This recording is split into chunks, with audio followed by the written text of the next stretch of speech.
We're going to do snowmen, and they're great for the table, and they're good for instead of place cards, and we make them out of clay. They're really easy to make, and I'll show you how to go through each step. And the really nice thing is they double as a gift, because you can either, at the end, you can take this off. I just have it hot glued in there, and inside, I don't know if you can see it, is a hook or a loop, a wire loop, and then what you do with that is you can put a hanger on there and hang it on the Christmas tree or somewhere for decoration. The first thing that you're going to start with is tin foil, regular run-of-the-mill tin foil. Ball it up to the size that you want, and that's going to be on the inside of the clay, so you don't have to use a whole big ball of clay that will take forever to dry. And what we're going to be using is an air dry clay, and there's all kinds of different air dry clays. Any of them will work. What you're going to do at this point is make a hanger. Now, or a loop of wire that you can put in here that's then going to be part of the whole armature. I'm going to use a paper clip. You can use a wire hanger if you want. Whatever you have on hand, you don't have to go buy a ton of supplies. I mean, there's some supplies you'll need to buy, but a lot of the stuff, I mean, you're not going to need like a whole spool of wire. So just take the paper clip, open it up a little bit, and then create a hook. And it doesn't have to be beautiful because you won't be seeing it. Oop. And then we're just going to jam it in the aluminum foil. So just cram it in there. Make sure it's in there good, and then I pull it out. Then I use hot glue and I squirt it in the hole.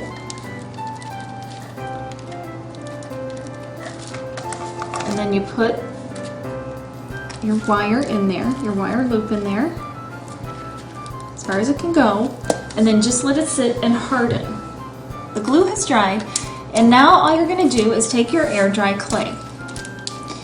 And you probably want to get a lighter clay rather than a darker clay that will dry either pure white or close to white.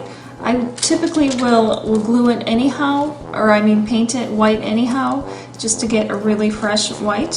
Some imperfections are fine. As it dries, it's going to crack, and that's perfectly fine also, because I have, this one has cracks in there, which I kind of think adds a little character, makes it look a little aged.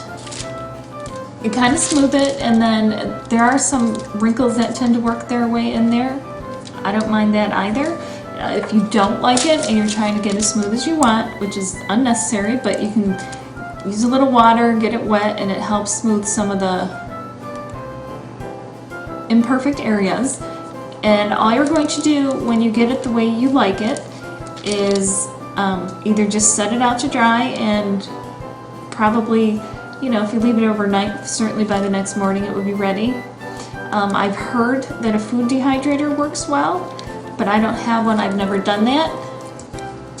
What I normally will do is I will stick it in the oven for a while at a low temperature, maybe at 200. While we have that in the oven, we can start to prepare a couple other things. We have other details that we need to work on. We have the coal pieces for the mouth, the coal pieces for the eyes, and then the nose. And the nose you can have a lot of fun with. Like this one's a very long straight nose, and this one's kind of cute with being a little short. And then we have the other one that's bent. So take a little piece of clay, roll it in a ball, and then kind of make it into a cone.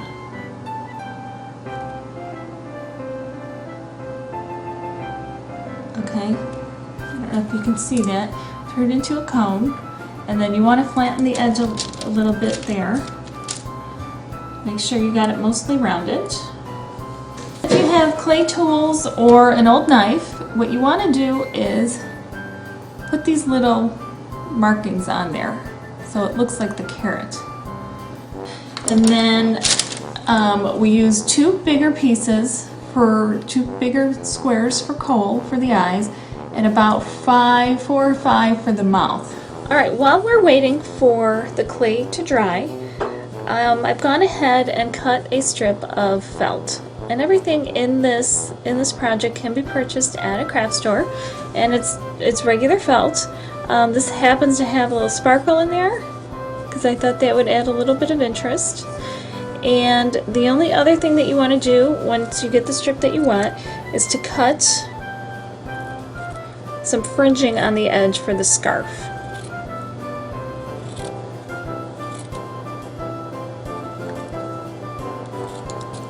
Now this part gets a little bit messy, so all I have is a wrapping paper roll, and I put a section, since I'm only doing one, I have had it all the way down in the past, of wax paper around it to put the scarf. I have it over a sink, and I'm going to wrap the scarf as I think I would like it. I don't tie it, I kind of just fold it together. I don't know if you can see that. So it looks like there's a knot, but really there isn't. And what you do is you take a fabric stiffener, which you could get at a fabric store or the craft store, and all you're going to do is start squirting it on there. And it's really kind of like a white glue, which is probably all it is, just watered down. But take it, work it into the fabric. The fabric will be a little bit lighter when it's dried, but not that much.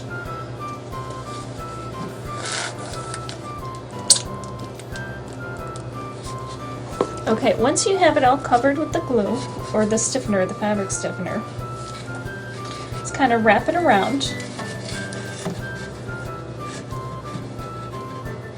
And sometimes I'll take a wire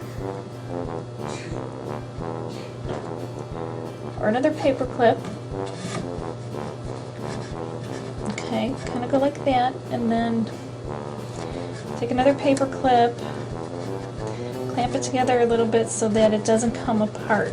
Because this, when it's dry, kind of arrange it a little bit, but you want it to be a little bit flat so that it'll have a proper way to stand when it's finished. Because that's what's going to create the stand for the support for it while it's sitting down.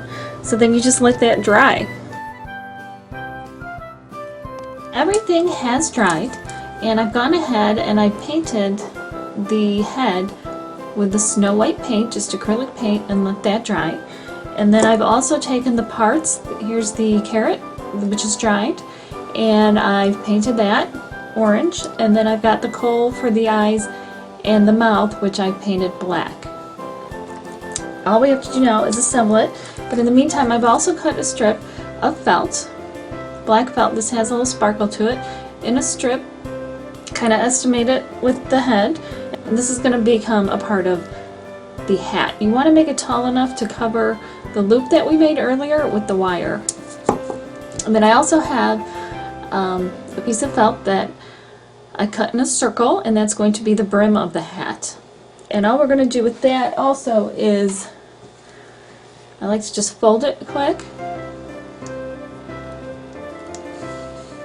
cut a little piece out, because that will allow for the hoop to come through. And it doesn't have to be neat, because you aren't going to see it. And here's the top of it that goes with it. So we'll take care of that.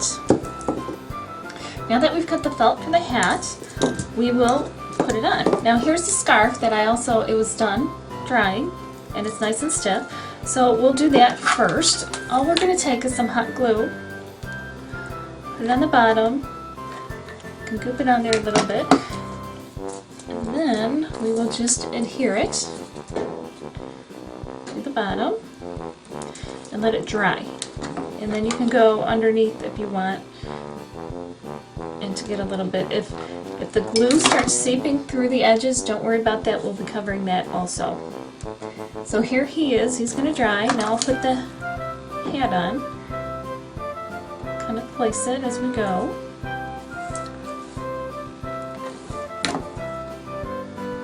that on, let it dry.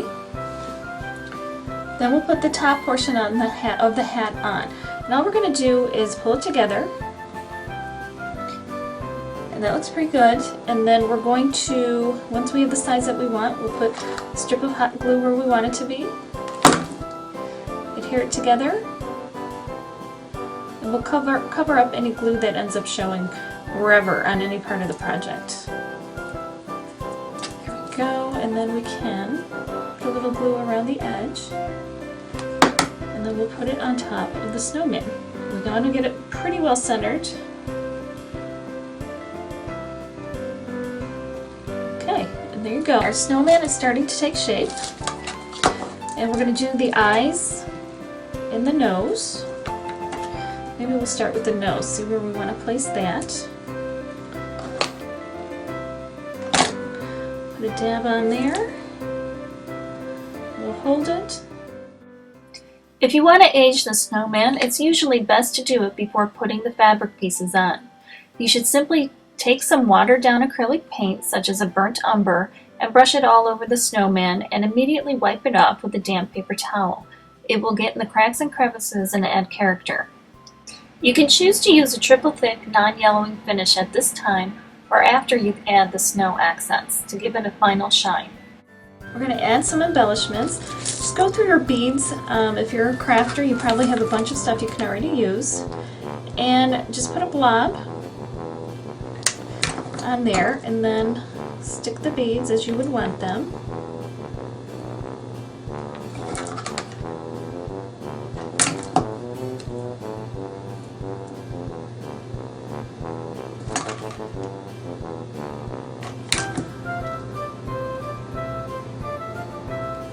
And then you have a little decoration for his scarf.